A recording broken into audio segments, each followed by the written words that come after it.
Good morning! Ako nga pala si Hazel, TNT sa Japan. Ito nga pala yung kaganapan ko kanina guys. Pagising ko, nagkilamos na muna ako. Dahil para simulan ko ang buong araw ng kagandahan.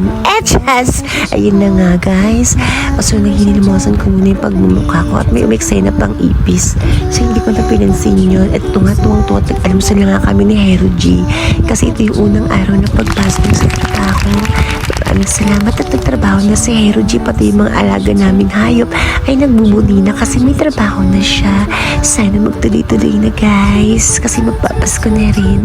At eto nga guys, binigyan niya nga ako guys ng sing-sing at sabi ko nga sa kanya kung saan niya napulot, pero ayaw niya sabihin guys kung saan niya talaga napulot guys, pero binili niya yata.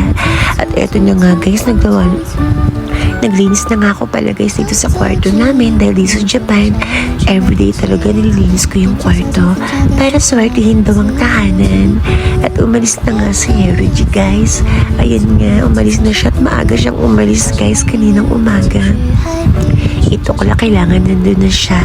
Kaya nga naman guys, dahil sa masipag siya, pailulutuan ko siya ng masarap. Katuwiran ko kasi pag masipag, may karapatan kumain ng masarap. Hindi lang ako. Achas! Tapos ayun na nga guys, dahil lumagpas nga yung bulito yung sa kalandian ko. Ayan, pabalik naman ako at naglakad naman ako dito sa Nagoya, Japan.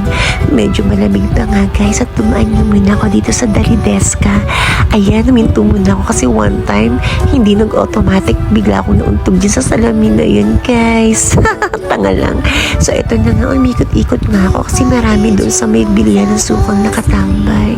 Kaya dito muna ako sumarkat sa kabilang side at kinuha ko na nga guys yung suka at toyo. Ayan, mga sabon, panlaba at kung ano-ano pang kailangan ko na sakto lang din sa babudgeting kong isang lapad guys.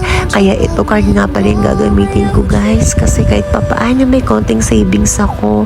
Kailangan talaga lagi ditong mag-ipon na kahit papaano konti dito sa Japan. At kaya nga guys, tuwang-tuwa nga ako guys pag nabibili ko nga guys yung mga pangangailangan ko. Sapat na yun sa ngayon. Hindi man ako mayaman pero natutuwa ako pag nabibili ko sa sarili ko pinagpaguran yung mga pagkain na kaya ko. Kailangan lang talaga ng konting sipag at konting subi-subi rin guys. Kaya kayo pag may trabaho kayo, magtatabi rin kayo para pag wala kayo, hindi na nakukuhanan nyo. Ayun na nga guys, pumunta na nga ako guys dun sa may malapit dito bilihan ng isdaan guys. Kailangan guys malapit maaga kayong pumunta dito kasi fresh talaga lahat ng mga isda dito guys. At ito nga yung mga medyo set meal guys na mura lang. Pero dahil nga masipag sa Hero G, bibilan ko siya ng medyo mahal-mahal. Kaya pumunta ako dito para bilhin ko itong Blue Marlin at Yellow Pea. Nagkakahalaga lang ito ng isang lapad kalahati or sa Pilipinas 150 siya isang plato. Diba guys, mura na pero mahal na rin yan guys dito sa Japan. At ito nga guys, sa mga gustong bumili ng gulay, dito nga pala ako sa suki ko palagi na si Joanne.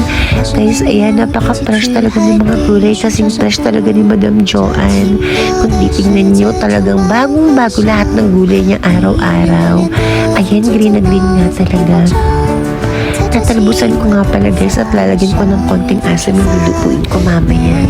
Kaya dito na agad ako kay Joanne. At nakakatuwa nga dito kay Joanne, marami siyang suki guys. Kasi lagi siyang may pa-previous na sili at kung ano yung medyo mura na pwede niyang ibigay sa customer niya. Hello, Angie! Ayan nga si Angie. Napakaganda rin atendera ni Joanne. At ayan nga, kung naaaliw talaga ako pag nakakita ko ng mga green na gulay. Napaka-healthy kasi tignan guys. Ayan, so ayan na nga yung pa-previous. Akala niyo nagbibiro ako. Lagi talaga may pa-previous si Madam Joanne sa lahat ng customer niya. Dito lang matatagpuan sa area E. At ayan nga, nagpaalam na nga ako kay Madam Joanne. Salamat Madam Joanne, arigato gozaimasu. At dumating na nga ako dito sa bahay para salansanin ko naman tong aking pinamili. Ayan guys, inayos ko na nga pala itong aking kopi ko Blanca Deska. Nilagay ko dyan kasi matutuwa si Hero G pag nakita niya may kape. Actually, siya lang naman na nagkakape at black coffee lang iniinom ko. At Ayan, inayos-ayos ko na rin yan guys. Natutuwa talaga ako kung may nakikita akong mga ganyan kahit konti sa kusina. Ayan, tuwang-tuwa talaga ako guys. Maraming salamat din sa Panginoon. At ayan nga yung mga panglaba ko. Ayan lang naman ang trip ko dito maglaba at mabili ko lang yan. Yun lang guys, maraming salamat sa panonood nyo. So always supportahan nyo po ang panonood nyo sa aking vlog. Yun lang, arigato gozaimasu. 季节，忘了出发，忘了抵达。